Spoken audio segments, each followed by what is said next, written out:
है सारी। एक छोटी बात सुनो बे। एक जमींदार था बे और अपनी खेती बाड़ी करा करता और बड़े खुश थे दोनों मियाँ बीबी। और बे उनका धन भी बतेरा हुआ था और उनके गांव में एक सेठ भी था और वो सेठ इतना लालची सारे दिन बस न्यू सोचा धन के ऊपर बना, धन के ऊपर बना, धन के ऊपर बना, मतलब सारे दिन लालच की भावना रखे। और ये जमींदार अपना था बेचारा शांत स्वभाव का, इसका अपना बतेरा धन था। तो सेठ न्यू जड़ता आके इस मतलब जो कर यहाँ का राजा ना, राजा तो तेरे ऊपर बेच सको लेकिन और कोई तेरे ऊपर नहीं होना चाहिए। और सेठ पे सब नाचे करड़े ब्याज पर पिए देवा गांव में और बेचारे सब नूड रहे। अगर सेठ तो बिगड़ जाएगी तो कदे सेठ काम चलाने खातर रुपये ना देवे तो उसकी आमा भी मिला। अरे उस जमींदार तो यू सेठ घना जड़ा यू तेरे ऊपर के ऊपर हो गया। हाँ तो एक दिन बेबे वो जमींदार के घर आड़ी था, पड़ोस में ब्याह था, वह तो गीत गान चली गई सांझ की बात है। अरे वो अपना जो जमींदार था वो बाहर अपने चबूतरे पे बैठ गया कुर्सी गाल के और सेठ जान लग रहा। और जब वो क्या तो के लकड़न लग गया ना, बोले अरे देखिए भाई मेरा तो कान में कीड़ा बढ़ गया। आता वो जमींदार उसका कान में देखने लग गया ना, आता सेठ ने तो पूरा हल्ला मचा दिया और उसका हाथ पकड़ लिया। ने बोला हाय मेरा कान चोरी कर लिया, मेरा कान चोरी कर लिया। मारे रुके उसने था घर कर लिया नरे इकट्ठे गाँव मारे और आगे बेबे वहाँ तो इब गाँव मारे कहने लगे भाई न्यू क्यों कान चोरी कर लिया, कान तो तेरा दिखा है यू रहा पूरा। बोला था हम समझते को ना, यू तो बनावटी कान है ऊपर का, बोला जो सुनने वाला है ना भीतर वो चोरी कर लिया मेरा। तो वे समझ तो सारे लोग गए, अग्नि भी चोरी होया करे। फिर ने सोचा सेठ की आम ना मिलाई तो यू अड़ी भीड़ में हमारी साथ दे है कदे ना साथ दे। हाँ आता इसमें भाई हाँ आता बोला हमें लानी पड़ेगी। तने बोला भाई जमींदार है तना तो इस सेठ का कान चोरी कर लिया। और बेबे उन लोग में बेस बदल का उड़े का राजा भी आ रहा, वो भी देखा और उड़े का जो ये सरपंच था वो भी आ रहा। तो सरपंच बोला आखिर में जब सारे लोग नुकन लग गए भाई तेरा तो कान चोरी कर लिया, कान देना पड़ेगा। हाँ तो सरपंच ने भी कह दिया भाई देना पड़ेगा। हाँ तो जमींदार ने सोचा अब तू भी अपनी शान पतला डाल ले। अगर जमींदार ने बोला मैंने इसका कान पक्का चोरी कराया है और भाई मारा तो है ना या पुरानी रिवाज से कान चोरी करने के मारा तो पूरा भंडार भरा है चोरी करे हुए कान्ना का। और मेरा भाई है ना वो दूसरे देश में ले जाकर बेचा करे और घने कान से और उड़ा घने महंगे बिके और न्यू हमारे रुपया जुड़ रहा है। तो बोला भाई फिर इसका कान लिया कर दे।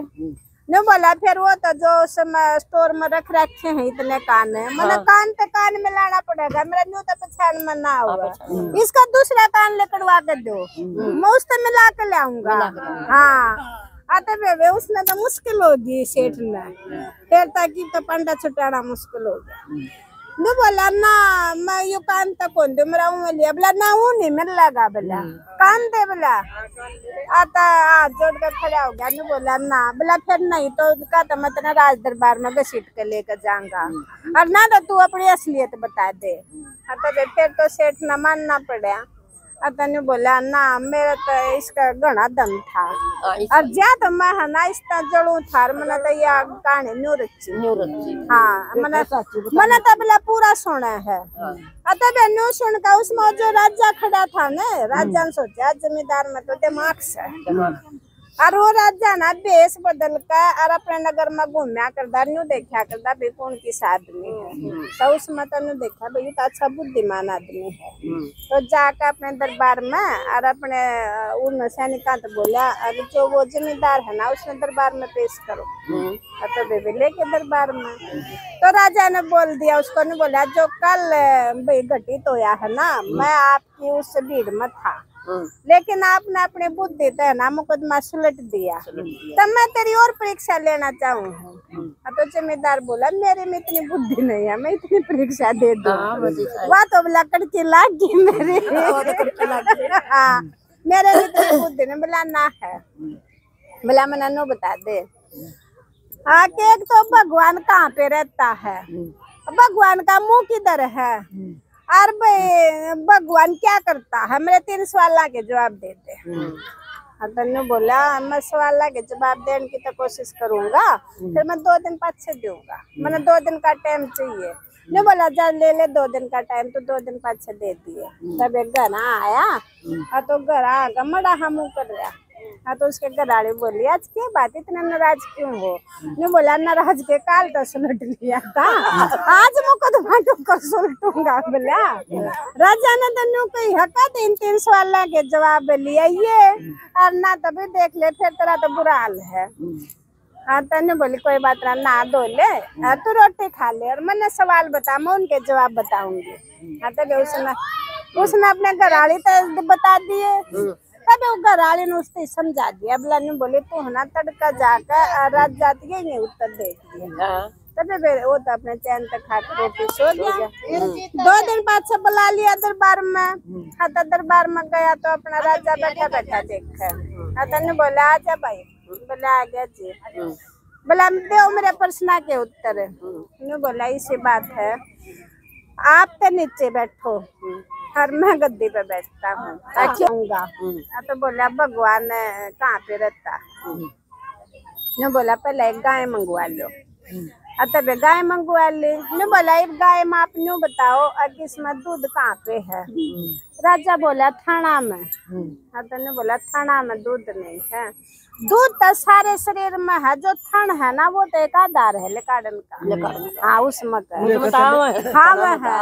तन्नू ये भगवान तो है सारे संसार में है, तेरा हमने दिखता कौन दिखेगा, वो हमने भक्ति द्वारा, जब हमारे मन की आत्मा भक्ति में लील हो जाएगी ना जब दिखेगा। अच्छा तब फिर भगवान का मुंह किधर है? दूसरा सवाल है। बोला एक मोमबत्ती मंगा, मैं मोमबत्ती मंगाई, वह मोमबत्ती जला दी। ने बोला मोमबत्ती का मुंह किधर है? वो बोला जमींदार है। बोला राजा बोला ऊपर की तरफ है। तब बोला देख मुंह तो ऊपर की तरफ, पर प्रकाश तो चारों तरफ दे, चारों तरफ। हमने क्या मेरा प्रकाश किधर जा, चारों तरफ है यू तो। ने बोला ऐसे ही है ना, भगवान का मुख भी चारों दिशाओं में है। हाँ यो चारों दिशाओं में, लेकिन हमें नहीं पता चलता किधर है, इस मोमबत्ती की तरह। फिर बोला भगवान क्या करता है? तो उस राजा तो बोला आप क्या करते हो? बोला मैं तो इस जनता की देख रेख करता हूँ। बोला आप तो सिंहासन पर बैठ कर देख रेख करो, देश बदल कर भी दुनिया का न्यू पता करो कौन दुखी है कौन सुखी है। न्यू वो भगवान है ना, अपना देश बदल करो, सारी दुनिया में रवा है, सबकी रखवाली करे है, सबका ध्यान करे है, हर एक चीज का लेन देन का हिसाब टाइम पर करते हैं। वो रवा तब राजा बड़ा खुश होया। उसके प्रश्न ने बोला जमींदार में वास्तव में बुद्धि है, उसका अच्छा बड़ा भारे नाम देकर और वो सम्मान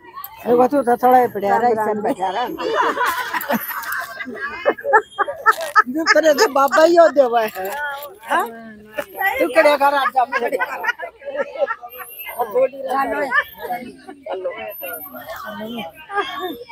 सब में है।